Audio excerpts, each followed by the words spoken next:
Olá, você que acompanha o Facebook do RD News, o site de notícias de Mato Grosso, você que nos acompanha todos os dias aqui com entrevistas ao vivo, com autoridades, com profissionais liberais, profissionais das mais variadas áreas. Nós estamos hoje com mais uma live, falamos hoje em especial da atuação das autoridades durante essa pandemia, né, para combater a pandemia do Covid-19 no Brasil. O Brasil já chegou a um número muito triste, que já foi divulgado inúmeras vezes, nós já, inclusive, falamos aqui, mais de 100 mil óbitos decorrentes do Covid, estamos com mais de 2 milhões e 100 contaminados, casos, né, confirmados, dados do Ministério da Saúde. Mato Grosso, hoje, chegou a um triste número de 70.708 casos. Ontem nós fizemos a nossa live, eram 69 mil. Temos aí 2.302 óbitos, foram 1.623 novos casos em 24 horas só em Mato Grosso. Esses números estão sendo divulgados diariamente a pessoas que não acreditam e entre elas há muitas autoridades que não acreditam ou que estão também lidando com essa questão de uma forma questionável, que está sendo questionada. Então, sobre esse assunto, hoje nós trazemos aqui a deputada federal do Partido dos Trabalhadores, em Mato Grosso, Rosa Neide. Temos hoje a nossa colega jornalista Andressa Barbosa para nos acompanhar nesse bate-papo. Deputada, muito obrigada por ter aceito o nosso convite de estar aqui e de conversarmos um pouco aí sobre a sua atuação como parlamentar e sobre esse momento que nós estamos vivendo. Andressa, também, bem-vinda novamente. Obrigada, bom dia, Lídice, bom dia, deputada, todos que nos acompanham. Deputada. Sim, bom dia, Lídice, bom dia, Andressa. É uma alegria muito grande estar com vocês. É muito bom ver repórteres mulheres assim à frente, porque em todos os espaços fico muito feliz quando vejo homens e mulheres, né? Nós somos 52% da população e muitos espaços nós temos uma presença forte masculina e fico muito feliz de ver duas repórteres aqui. Estou à disposição para discutir as ações do mandato e também para falar desse triste momento que nós estamos vivendo em Mato Grosso e no Brasil. Andressa, você ia falar alguma coisa? Eu te cortei? Desculpa. Não, imagina, eu estava dando continuidade ao cumprimento, mas pode tocar, Lídice, contigo. Vamos lá, então. Na verdade, assim, como a gente até conversou um pouquinho antes, deputada, entre nós, que muitas vezes a gente começa a entrevista de uma forma um pouco mais leve, né, só que o momento, às vezes, não permite, e a sua entrevista não tem como a gente não iniciar já falando de polêmica, né, justamente porque, recentemente, a senhora publicou um artigo e deu uma declaração criticando bastante a atuação do presidente da República, Jair Bolsonaro, em relação a esse enfrentamento, né? Não só em relação às medidas tomadas ou não tomadas pelo governo federal, mas a forma como ele se expressa, né? E recentemente se expressou dizendo que tem que tocar a vida, enfim. A gente queria ouvir um pouco da senhora sobre essa questão. Existem políticos, um dos seus colegas, né, seus pares aí na Câmara Federal, o deputado Barbudo, já também rebateu, dizendo que esses números são invenção da mídia, criticou a sua forma de apontar, né? A gente queria ouvir um pouco da senhora sobre isso, né? Primeiro, na sua visão, esses números estariam equivocados? Olha, Lídice e Andressa, se tem algum equívoco de números, talvez seja por parte do Ministério da Saúde, que nunca chamou para si essa responsabilidade nacional, tanto que a imprensa brasileira teve que fazer aí um consórcio de órgãos de imprensa para, de fato, ter todos os dias os dados aí à disposição da sociedade. A gente viu que, no início, o governo, todos os dias, tinha uma entrevista de final de tarde, passava os dados, a sociedade estava acompanhando, e daqui a pouco troca ministro e tira os dados, questiona os dados, e o próprio consórcio de imprensa, que fala com todas as secretarias de Estado de Saúde, pega os boletins oficiais para passar os números. Então, são essas coisas, essas atitudes, né, que o governo tomou, outros políticos tomam também, é que está fazendo nós chegarmos em ter o segundo maior número de mortes no mundo. Nós só estamos abaixo dos Estados Unidos, e se nós olharmos a população americana, que é bem maior que a nossa, nós estaríamos em primeiro lugar no número de óbitos no mundo. Então, confio nos números, confio nos secretários estaduais de saúde, e a gente realmente, se a gente não trabalhar com cálculo, com números, com previsão, a gente não avança na política de combate à pandemia.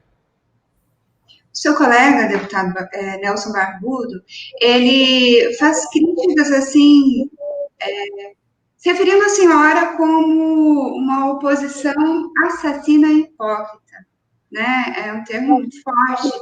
Queria saber se a senhora vê isso como um desrespeito, como que chegou essa crítica aí? Então, Andressa, eu até propus a não ver esse vídeo que o deputado publicou, eu li algumas coisas, mas procurei não me ater a isso, porque eu tenho 40 anos na vida pública, e 40 anos, a maior parte do meu tempo, como professora na escola, como professora do ensino superior, como secretária municipal de educação em Diamantino, secretária de Estado, fui vereadora naquele município, então eu tenho uma responsabilidade pública com o que eu falo e com o que eu publico. Procuro o tempo todo não entrar em muita polêmica, porque não sou dos políticos e das políticas que acham que quanto pior, melhor. Eu gostaria de hoje nosso país estar lá embaixo na lista do número de óbitos.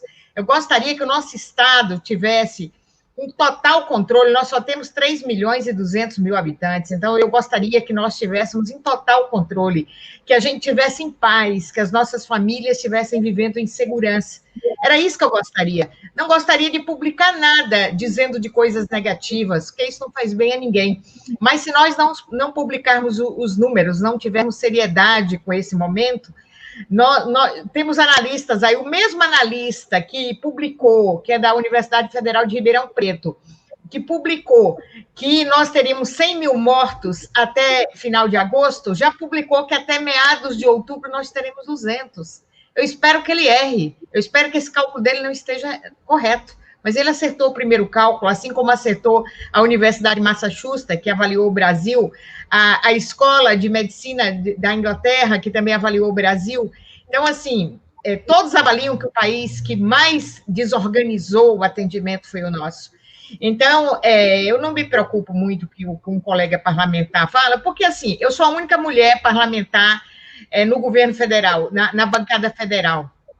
Eu tenho uma relação muito respeitosa com os meus colegas, até por ser mulher e por ter minha formação profissional, eu tenho uma relação muito respeitosa. Nosso coordenador, o deputado Nery Geller, não tenho dificuldade nenhuma de encaminhar as questões com ele, os 3 senadores, muito parceiros, os outros deputados também, o deputado Leonardo, que é médico, a gente discute essas questões da pandemia o tempo todo, discute a questão indígena.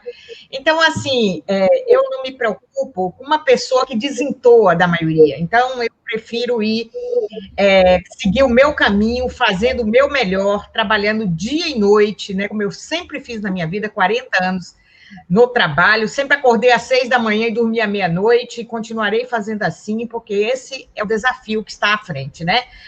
Sempre tratei as coisas da maior seriedade possível, não gosto da morte, não gosto da dor, não gosto do sofrimento, principalmente para aqueles que não têm condições de sair de Mato Grosso, de buscar um hospital com maior estrutura. Então, assim, estou sofrendo muito por ver os povos indígenas de Mato Grosso em sofrimento.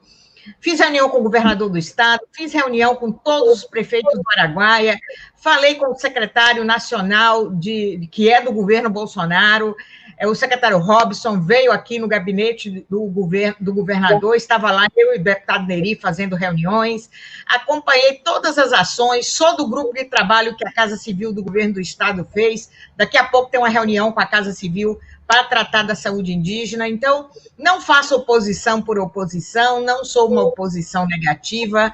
Agora, quando trata da vida do povo, sem ser cuidada, aí, meninas, vocês podem ter certeza que eu não vou ficar calada.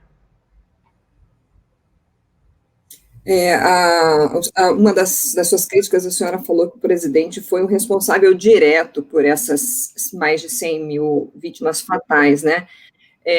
Que atitudes a senhora acredita que deveriam ter sido tomadas, ou que ações que o governo, na sua visão, não tomou para minimizar esse resultado, esses números, deputada? E quando eu digo da responsabilidade, eu me refiro à condição do titular à frente da nação. Você viu em todo o mundo quem falou pela Alemanha, Teresa Merkel, né? Quem falou pela França, quem falou pela Itália, quem falou por todos os seus países, falou o dirigente nacional. O dirigente nacional chamou para si a responsabilidade. Aqui, agora, depois de morrer 105 mil pessoas, né, no dia de hoje, infelizmente, nós vamos ter mais pessoas que foram a óbito, que são pessoas de família, as famílias estão aí, com certeza, sofrendo muito, e aí ninguém quer perder um ente querido. Então, o governo do Brasil, a primeira coisa que fez foi desmerecer a doença, dizendo que era uma gripezinha, que era uma coisa de nada. Então, como o dirigente máximo da nação faz isso, induz a população a não respeitar as normas municipais e estaduais. Então, o que o Supremo fez? O Supremo disse que quem faria os decretos, quem organizaria a situação local seriam os estados e municípios. Com certeza, fez corretamente. Quem sabe o que está acontecendo localmente são os dirigentes locais. Mas o STF, em momento nenhum, desfez o que diz a Constituição. Nós somos um Estado federativo, com relações federativas intersetoriais, e que o governo federal é o responsável direto para coordenar as ações entre os entes federados. Está na Constituição e nisso o Supremo não falou nada, porque é constitucional. Então, o governo central chama a responsabilidade. Um pouco do que o Mandetta estava fazendo no início do governo, chamando para si, e o governo e o presidente da República desafiando o ministro, que todos viram, e fazendo a polêmica. Então, se março tivesse um trabalho integrado, a fala do ministro da Saúde, das autoridades do governo, dos governadores estaduais e prefeito, fosse uníssona, nós tivéssemos um rumo, a situação com certeza seria outra. Nós vimos os países se organizando, lutando em conjunto para salvar vidas. Aqui não, era um dizendo uma coisa, outro dizendo outra. E como é que fica a sociedade? A pessoa simples que está lá na sua casa fala, o presidente falou que é uma gripezinha, o presidente falou que não precisa usar máscara, o presidente disse que pode aglomerar, o presidente foi tomar Coca-Cola na padaria, o presidente foi comer sanduíche na praça. Então, por que o povo não pode ir? Por que o jovem não pode ir? Está ali numa casa apertadinha, com calor, como nós aqui de Mato Grosso, com muita gente na mesma casa. Então, primeiro, eu acho que a atitude é que educa. A gente educa muito mais um filho pela atitude do que pelo palavreado. Se um pai e uma mãe é fumante e ela disser ao filho para não fumar, é difícil o filho entender, porque o filho fala, olha, ele está fazendo, eu vou fazer também. Então, a atitude educa forte. Então, nós não tivemos essa atitude do governo. Depois, o governo vacilou o tempo todo em relação ao Ministério da Saúde. Não buscou, nós tivemos mais de um mês, enquanto a pandemia era forte na Ásia, depois na Europa e nos Estados Unidos, e aqui paralisado, aqui discutindo se era gripe, se era gripezinha, se era uma gripe forte. Já sabíamos, a ciência já tinha demonstrado qual era o que o vírus poderia fazer. Nós estávamos vendo. Aí fala, a China que inventou o vírus. A China foi firme. Primeiro, o povo chinês é altamente, como é o povo japonês, o povo asiático, tem uma relação de respeito e obediência, uma cultura diferenciada. Então, o governo falou lockdown, todo mundo em casa e todo mundo em casa. O governo não vacilou. O maior problema daqui foram os vacilos, as idas e vindas. É lockdown, não é lockdown, abre, fecha, briga prefeito com o governador, briga...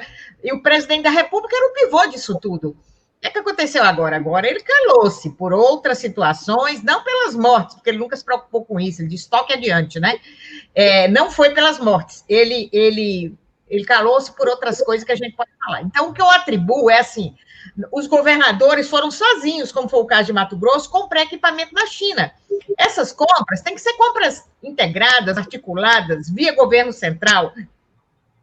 Nós ficamos sem remédios, as UTIs sem condição de ter remédio para entubar uma pessoa. Uma família fica muito feliz, conseguiu a vaga na UTI. Quando chega lá, não tem a medicação correta, né? Como aconteceu no Brasil inteiro. Os primeiros estados que foram mais acometidos, que não foi o caso de Mato Grosso, usaram praticamente a medicação toda. Aí o presidente da República vai para a televisão fazer protocolos, dizer o que deve fazer, dizer que remédio tomar. O povo nas farmácias comprando cloroquina para estocar com medo, porque o presidente falou, as pessoas confiam. A ciência dizendo que não era verdadeiro isso.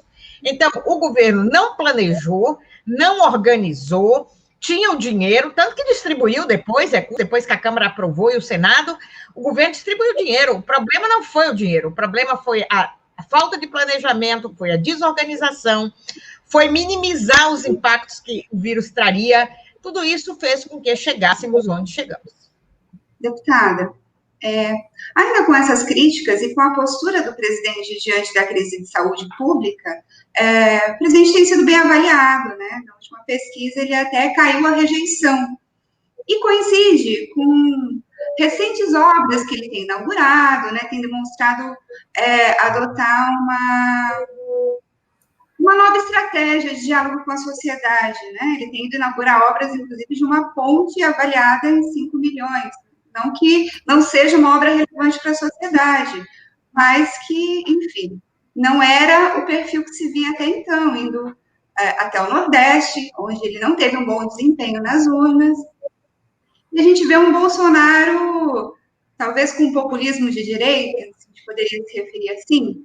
E outra coisa que impacta, uma bandeira que o presidente tem visto com muito cuidado, é a questão do auxílio emergencial, que inicialmente ele próprio propunha um valor de R$200 e teve uma briga no Congresso para subir isso para 600 e expandir, né, ampliar o acesso, e agora ele fala em ampliar o auxílio emergencial e também em mudar o nome do Bolsa Família para o Renda Básica. Eu queria que a senhora comentasse, né, se a gente pode estar falando aí de um assistencialismo que está virando marca desse governo. Veja bem, Andressa, até olhei bastante os índices da pesquisa Datafolha ontem, que foi liberada às 10, 11 da noite, e hoje de manhã li o artigo de Geraldo Azevedo, que publicou na Veja. Então, assim, o Geraldo Azevedo faz uma análise que eu acho que a que eu li até agora é a melhor análise. Porque, assim, o governo Bolsonaro, ele é bem contraditório, né? Tudo que ele criticou no momento da campanha, ele exatamente já foi e voltou muitas vezes nas atitudes. É uma pessoa muito contraditória. Ele criticou o Centrão, né? Dizia que eram os políticos do toma lá da cá, e agora acuado por todas as situações, principalmente pela prisão do Queiroz, que deve voltar à cadeia hoje, né? Com tudo que está sendo investigado, aí ele percebendo o risco de um impeachment, ele passou a compor rapidamente com os deputados e com a base de centro da Câmara e do Senado, para que ele tivesse sustentação. Ele sempre disse que não precisava dos políticos, que ele ia fazer um mandato independente, inclusive está sem partido, o presidente da República sem partido, e agora ele fez um verdadeiro toma lá da cá, desde a reforma da Previdência, né? Ele fez todos os acordos que ele sempre criticou, e não criticou na época que ele era deputado, ele foi 28 anos fazendo também o toma lá da cá. E aí, quando ele entrou, ele criticou, foi eleito, inclusive as pessoas confiaram nisso, e agora ele fez um acordão aí para ele se manter. Ele calou-se, todo mundo viu que agora ele não foi mais para a porta do Palácio do Planalto, dar entrevista no período da manhã, falar aquelas bobagens que ele falava. Ele recuou. E esse recuo, com certeza, tem a ver com as investigações, né? Tem a ver com as atitudes dos filhos, principalmente do senador Flávio, que ele está vendo o caminho que vai tomando, né? As coisas vão acontecendo, vão aparecendo. Hoje a mídia faz investigação paralela, apresenta dados, né? Como o Ministério Público do Rio de Janeiro. Então, as coisas vão aparecendo, e aí ele teve um recuo estratégico, com certeza, para que ele ficasse mais protegido dessa questão. São mais de 50 pedidos de impeachment que tem lá no Congresso Nacional. Ele não queria, como Paulo Guedes, não queria de jeito nenhum ajuda emergencial, que o mundo inteiro estava fazendo. Aí ele resolveu fazer, o Paulo Guedes disse que era para 2 cestas básicas mês, que eram R$200, né? Aqui em Mato Grosso não dá para comprar 2 cestas de um tamanho melhor, né? Mas eram R$200. Então, o Congresso, a Câmara colocou para ele que paralisaria as atividades caso ele não aceitasse que era R$1.100, o pedido era um salário mínimo, Aí houve uma negociação de R$600 mais o casal, as duas pessoas que estivessem numa família, até duas pessoas poderiam receber, então muitas famílias recebem R$1.200. E também as mães sozinhas, né, elas são chefes de família, elas podem receber até 2 cotas. Então, nesse sentido, tem muitas famílias que estão recebendo R$1.200, que não é muito dinheiro, mas é um valor que dá para manter a alimentação, dá para manter as condições de sobrevivência. E, com certeza, esse aumento, ontem eu vi os dados, é bem em cima das pessoas. Nós estamos aí com 70% de pessoas que acessaram, receberam, mais de 60 milhões de pessoas buscaram o auxílio emergencial. Quanta gente desempregada. Então, a pessoa está desempregada, ele passa na casa dele a chegar a R$1.200, então ele avalia que a situação atual melhorou para ele. Ele está desempregado, não tinha nada, passa a receber R$1.200. Só que o governo já quis cortar isso agora. Houve um acordo de manter, né, mas ele quer manter 3 parcelas de 200, mais 600 dividido em 3 vezes. A Câmara quer que permaneça até, enquanto se estender o estado de calamidade, que é até 31 de dezembro, com 600 por mês. Então, é isso que está sendo discutido. O Brasil, nesse momento, ele não consegue sobreviver sem essa ajuda emergencial. A gente está vendo que a economia não paralisou, porque as pessoas tiveram dinheiro para ir aos mercados, fazer compra, movimentou a economia. Os economistas dele também sabem disso, mas eles nunca foram a favor de distribuir nada com a população, de distribuir renda. O Bolsa Família, ele é uma política que é direcionada a manter o filho na escola, a manter o filho vacinado, a fazer cursos de preparação para o trabalho.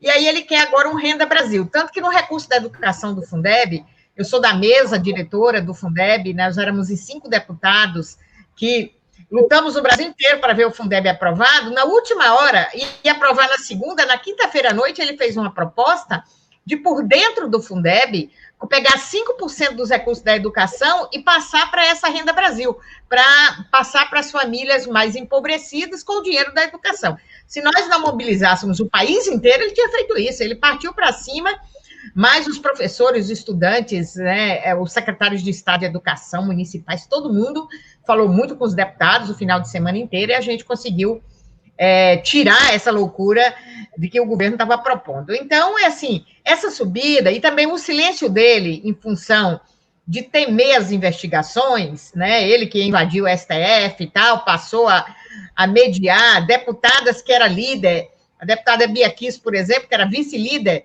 ele trocou porque ela tinha feito críticas, então ele fez acertos, ele deu até a liderança para o deputado do Centrão, tirou o deputado ligado a ele.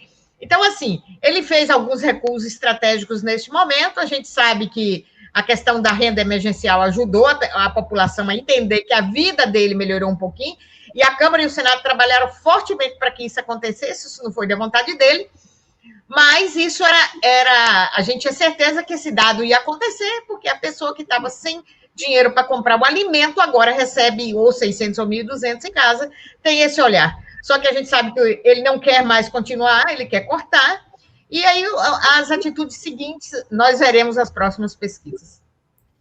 Deputada, já tem pergunta de internauta aqui, tem pessoas criticando e pessoas elogiando, claro, né? Mas, assim, a gente vai se ater às perguntas, e tem aqui o Felipe GC, queria saber como está a situação do retorno das aulas, até quando as escolas vão ficar fechadas. Ele fala que ele está preocupado com o aumento do coronavírus quando abrir as escolas e as crianças voltarem a circular. A senhora é coautora, né, inclusive, de um projeto de lei que estabelece aí uma estratégia para esse retorno às aulas. E a pergunta que está no ar, que é a desse internauta, é justamente essa: arriscar ou não? Deve voltar esse ano? Se deve esperar? Como segurar as crianças? Já teve até meme na internet, se a escola não consegue controlar a transmissão de piolho, vai controlar do coronavírus. Assim, a gente sabe que o brasileiro é muito criativo, né? Mas tem, no fundo disso tudo, uma grande preocupação, né? E aí queria que a senhora falasse um pouquinho mais disso, porque, inclusive, nós já estamos com mais de 25 minutos de live e a gente tem bastante assunto, na verdade, ainda, né? Mas tá certo. Volta às aulas ou não volta? Veja bem, Lídice, ontem mesmo na Assembleia Legislativa do Estado, a Comissão de Educação da Assembleia e a Comissão Especial discutiu essa questão. Eu fiz o convite ao deputado Edilvan, do Ceará, que é um colega de trabalho muito forte na área de educação, e nós somos os autores desse projeto 2949, que trata dos protocolos do volta às aulas. Então, eu fiz uma fala na Assembleia, o Edilvan também. E, assim, nas nossas análises, o Brasil não tem condições, no ano de 2020, de ter as aulas normais presenciais, né?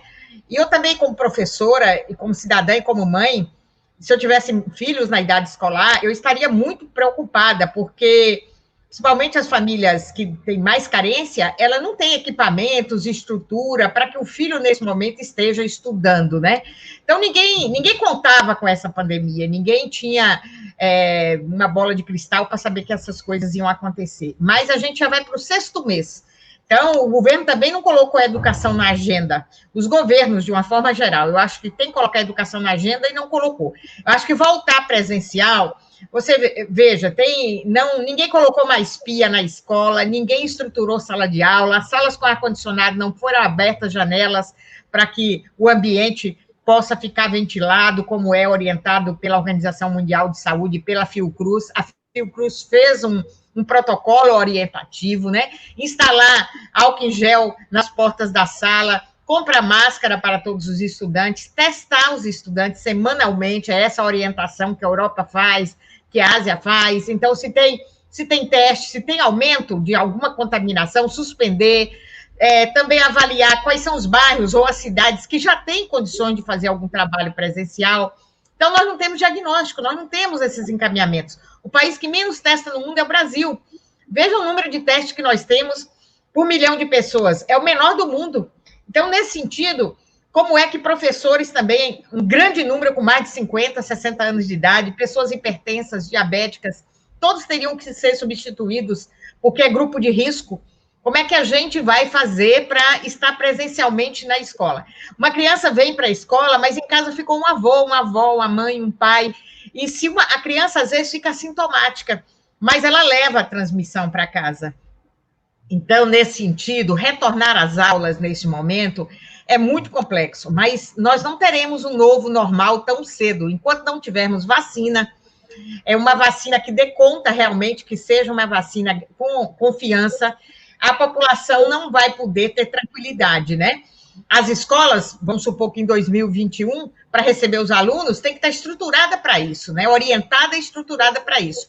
Eu não estou vendo por parte dos governos, e aqui eu coloco todos, né? Eu vi uma cidade no estado da Bahia fazendo um laboratório de testes e de organização dos prédios. Mas só a Bahia tem quase 500 municípios. Se você vai ter que fazer em todos, escolas municipais, estaduais e privadas. As privadas, às vezes, têm mais estrutura para fazer. Então, o aluno na escola, os Estados Unidos teve 95 mil contaminações a mais na primeira semana que tiveram uma volta, garantindo o distanciamento social, com álcool, com máscara, com tudo que tem direito, né? Então, assim, nós temos o PL 2949 como protocolo, que deve ser seguido pelo país, pelos estados e pelos municípios. Temos certeza que essa orientação tem que ser intersetorial, a saúde, a assistência social e a educação juntos, fazendo os protocolos, porque a saúde tem que dar a última palavra. Nesse bairro, nessa cidade, é possível. Os dados mostram que em tal lugar já é possível, né? Talvez atender um grupo de alunos na segunda-feira, outro grupo na terça, para que não tenha um número grande. Na hora da alimentação, quem vai alimentar, quem não vai, nesse momento, fazer todo um rodízio na escola para que as crianças não fiquem aglomeradas. Então, tem que ter muito trabalho, muita orientação, muita dedicação para que a gente tenha alguma atividade presencial. Agora, as atividades remotas é outra preocupação que eu tenho. O FUST no Brasil tem 25 bilhões, que é o Fundo das Telecomunicações, que poderia comprar notebook, como o Uruguai, por exemplo, é um país que já tem, agora reforçou. Cada criança que matricula recebe o seu notebook com aulas embarcadas. Então, essas aulas embarcadas, que podiam ser assistidas online ou offline, poderia ser entregue e as crianças irem trabalhando. A gente já discutiu isso com vários conselhos estaduais no país, que a gente podia fazer um biano, 2020, 2021.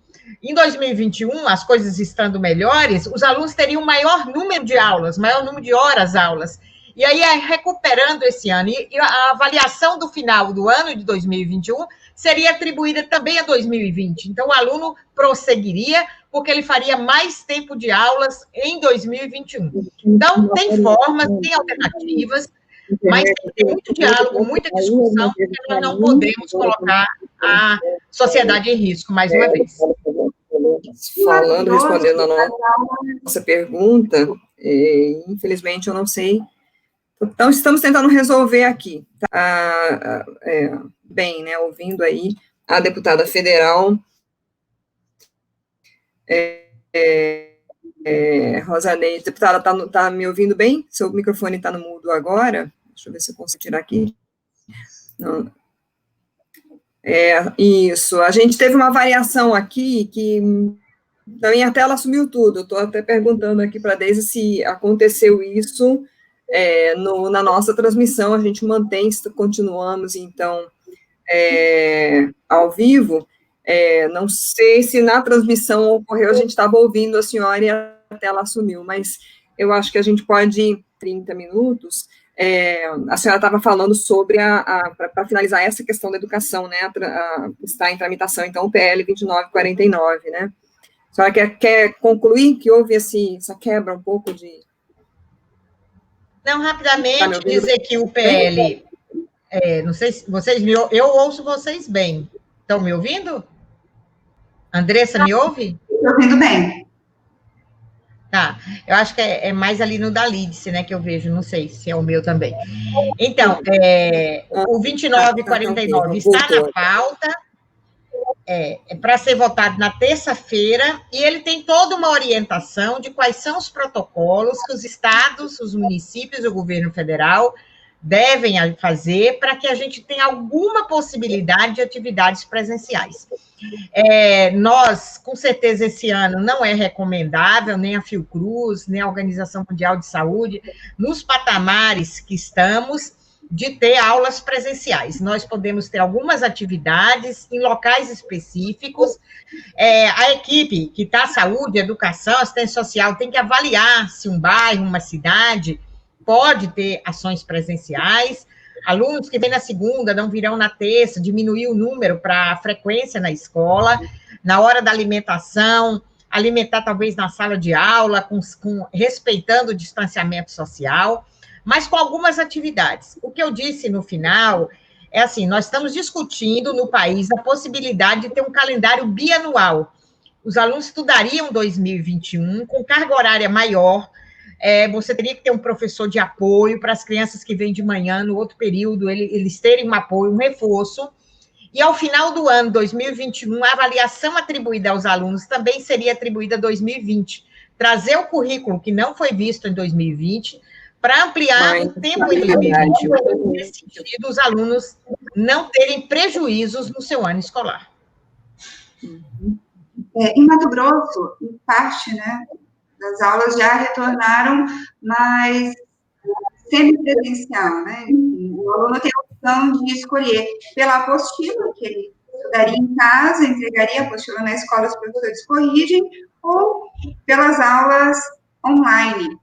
A senhora acha que isso é um modelo viável, né, considerando uma lacuna que a gente tem entre pessoas que têm acesso à internet e aquelas que não têm acesso, que moram em regiões, inclusive, que de difícil, né, a infraestrutura é precária.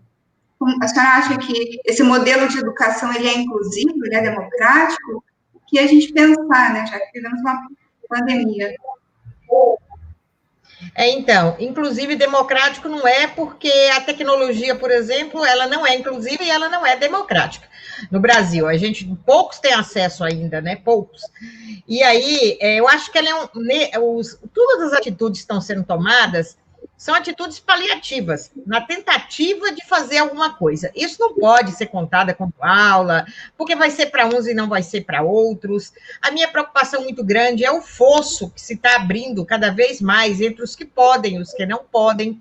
Porque, por exemplo, o Enem, que essa data que está aí para fevereiro não vai ser considerada, porque vai ter que modificar. Então, quando for fazer o Enem, o aluno que é filho da classe média ou da classe mais abastada, Ele hoje tem equipamentos tecnológicos, professores privados, ele está estudando normalmente, ele está se aprimorando cada vez mais. E nós vamos ter alunos que vão ficar um ano sem acesso nenhum a nenhuma informação. Porque a gente falou muito dos R$600 da renda mínima, nós fizemos uma reunião nessa semana passada com o pessoal da FETAGRE, e eles diziam que as crianças em casa choravam para os pais pegar desses R$600, comprar crédito de celular para que eles pudessem ter acesso, porque a professora tinha ligado e dito que tinha uma aula. Isso dói muito, isso dói na alma. Uma mãe pegar R$600 para comprar alimentação e o pai ver o filho pedindo, e eles tiram para comprar porque eles acham, entendem que a escola é a alternativa para a vida dos filhos. E é mesmo, né? A gente sabe que é. Então, assim, já era tempo também do governo ter feito uma expansão, ter aberto crédito de internet, ter feito alguma coisa. Não foi feito, nem em Mato Grosso, nem no país. Então, esse distanciamento, a área indígena não tem acesso, o campo, na grande maioria, não tem acesso. Então, vejo, quem acessar a plataforma, professores que não têm acesso, professores que não têm um notebook de qualidade para trabalhar com a plataforma que está sendo colocado à disposição. Então, assim, professor contratado, que acabou de ser contratado, desesperado, fazendo um crédito para comprar um computador para poder dar as aulas para os alunos. Então, está muito sofrido esse momento, né? Está muito sofrido. Sem aqui querer acusar ninguém, a situação está ruim. Estou dizendo, tem 25 bilhões no FUST, que os governadores, nós da Câmara estamos pleiteando isso, que esses recursos poderiam ser para comprar notebooks e expandir a banda para todo mundo, para que os alunos tivessem acesso, porque os governadores sozinhos, os prefeitos, não dão conta. Então, assim, a gente precisa ter uma atitude para salvar a educação. Nós podemos ir saindo do problema das mortes, né, da contaminação, e entrar numa crise sem precedentes da educação. Daqui a pouco, uma criança de hoje, deste ano que está na escola, quando chegar lá quase sem ser alfabetizado aos 18, 20 anos, vai dizer, eu sou da geração do Covid, eu fiquei sem estudar, eu deixei a escola, deixa um ano, às vezes não tem vontade de voltar no ano seguinte. Às vezes os pais passam a se desligar. Então, assim, tem muitas preocupações, né? Esse momento está muito difícil. Mas a gente tem que entender que nós vamos aprovar esse PL, vamos orientar através da Câmara as questões nacionais e pedimos aí a atenção de quem está na gestão ter cada vez mais preocupação e centralidade em colocar a educação na agenda. Bom, nós já estamos com quase 40 minutos de bate-papo aqui, geralmente a gente faz uma meia hora para não ficar muito extenso, né, deputada, mas como a gente teve aí essas instabilidades, a gente está dando um descontinho no tempo. Para a gente encerrar, eu queria que a senhora falasse rapidamente sobre os rumos do PT nas eleições municipais. E, Andressa, se quiser complementar essa pergunta, porque aí reúne numa resposta só. A gente tem uma situação de desempenho do PT. Parece que o eleitor de Mato Grosso tem uma certa resistência com o PT, isso é histórico, mesmo quando a gente estava numa gestão do governo Lula. Como a senhora acha que é viável? Quais estratégias nesse momento de driblar isso, né? De lidar com esse desgaste? Veja bem, a gente está trabalhando bastante aqui no Estado, né, com as candidaturas de vereadores, vereadoras, prefeitos e prefeitas, também onde pode fazer alguma aliança para majoritária, assim, estamos trabalhando. O nosso estado é um estado mais conservador, né? Deputada... A gente vai ver obras do governo... Eu liguei de novo. Obras do governo Lula e do governo Dilma, né? Olha o número de BRs asfaltadas, olha o financiamento que houve no campo, a expansão da agricultura no estado de Mato Grosso, né? O número de universidades, nós tínhamos 3 institutos federais, hoje nós temos 19. O número de habitações, Minha Casa, Minha Vida, a luz aí para todos no campo, que todo mundo hoje não tem lugar que não tem iluminação. Então, são inúmeros, tem um legado muito forte, né? E as pessoas vão de olhar cada vez mais essa questão, que legado ficou nos governos do presidente Lula e da presidenta Dilma. Essa questão aqui no Estado de rejeição, a gente sabe que o seu Estado é mais conservador, com os partidos mais populares, há esta reação também. Mas a gente entende, por exemplo, na eleição de prefeito passada, nós tivemos 215 candidatos a vereadores. Hoje a gente está chegando a 700 candidatos. Então, acho que há um avanço muito grande do número de candidatos. Eu estou me esforçando muito para o número de candidatas, né? Fiz um grupo de trabalho com as candidatas do Partido dos Trabalhadores, estamos fazendo formação com elas, estamos estruturando para a gente ter mais mulheres na política. Muitas vezes tem pessoas de outros partidos, mulheres, que me ligam, me procuram. Deputada, pode gravar comigo? Deputada, pode fazer uma live? Nunca digo não, faço o maior esforço, porque eu quero que os partidos mais populares, né, discutam projetos inclusivos, que as pessoas tenham liberdade, que respeitem a democracia, que respeite uns aos outros, né? Nós não viemos ao mundo para viver as turras, as brigas, né, com destruição. A marca do governo Bolsonaro de uma arma apontada, isso é muito ruim, esse exemplo é muito ruim. As pessoas se armaram, qual é a felicidade que uma arma traz? A arma é de destruição. Então, assim, aqui no Mato Grosso, por ter um estado eminentemente agrícola, às vezes as pessoas, é bom ter arma, é bom isso. Então, isso criou também uma preferência, né, ligada a essas questões. Mas a gente vê que as pessoas estão avaliando, isso está sendo construído, e o partido no Brasil inteiro já triplicou o número de candidaturas em relação à eleição passada. Eu espero que a gente tenha um bom número de vereadores e vereadoras eleitas, o número também de executivos, aqueles que a gente está fazendo parceria ou que estamos sozinhos. Vamos ter candidatos nas maiores cidades do estado de Mato Grosso. Estamos trabalhando aí fortemente da forma que a condição agora permite, online, né? Fazendo um trabalho forte, mas muito respeitoso. Eu sou professora, eu tenho 2 companheiros aqui que são homens, que é o deputado Barranco e o deputado Lúdio, um trabalhando incansavelmente pela agricultura familiar e pela educação, o outro trabalhando nessa questão da pandemia 24 horas, pessoas que não agridem ninguém, que querem trabalhar pelo estado de Mato Grosso. Então, a gente não vai pelo caminho da agressão, a gente vai pelo caminho da paz, a gente vai pelo caminho de acolher as pessoas, de trabalhar junto, de nos unirmos em favor de Mato Grosso e do Brasil. Ok, deputada, muito obrigada, então, novamente, pela sua participação, por esse bate-papo, né? Espero que a gente tenha conseguido. Eu sei que tinha muitos assuntos mais para tratar, mas nós estamos com 45 minutos praticamente de live, a gente vai ter que encerrar.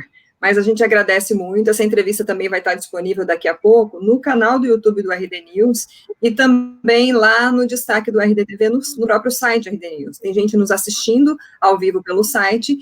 A transmissão ao vivo ela encerra no site, a do Facebook vai ficar disponível, quem quiser assistir, quem não acompanhou desde o início, né, nós falamos também bastante sobre a atuação contra o Covid, de combate ao Covid, mas a gente agradece muito, então, novamente, e um bom trabalho aí para a senhora. Eu gostaria de deixar um abraço muito forte a vocês duas, reforço que é bom ver as mulheres à frente, no comando, né, dizer que o RD News traz uma grande contribuição à nossa cidade, acho que é o site mais lido, e quando traz os assuntos, traz de maneira correta, honesta, né, para que as pessoas tenham o direito de ter a melhor informação. Muito obrigada, bom trabalho a vocês, e que o nosso povo possa ter mais vida e vida em abundância, e que a gente passe dessa pandemia e volte a se abraçar, volte a ser fraterno, como é o povo mato-grossense, acolhedor, e como é o povo brasileiro. Isso vai passar e nós vamos ter o direito de respirar novamente com mais alegria. Muito obrigada pelo espaço e fico sempre à disposição de vocês.